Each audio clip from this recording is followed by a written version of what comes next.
Today we're making mint juleps. Get yourself a nice derby cup if you've got one. If not, a rocks glass will do just fine. Today's the 150th Kentucky Derby. I'm going to add 5 or 6 beautiful green fresh mint leaves to the bottom of this cup, and I'm going to gently muddle. Do not destroy them, just want to break up this beautiful aroma of the mint oils. And next, I'm going to add a ½ ounce of simple syrup.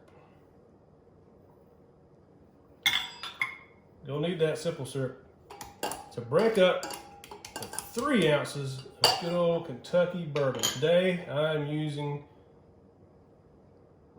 beautiful Buffalo Trace.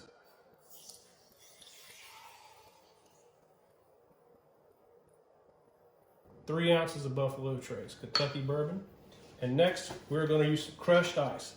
Crushed ice is essential for making a good cold derby cup.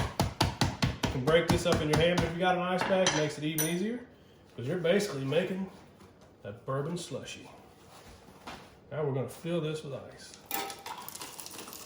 And we're going to let this sit a few minutes to really get a good chill on our derby cup.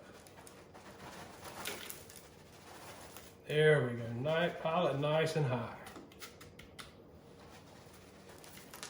And we're going to garnish this with a fresh sprig of mint. We're going to give that a little golf clap, just to wake it up. Every time you stick your face in this drink, you're going to get a nice nose full of that mint. Let's give it just a little bit of stir, all that goodness down in the bottom. As this ice melts, it's going to help dilute some of that bourbon and make it just perfect. And there you have it. Perfect mint julep.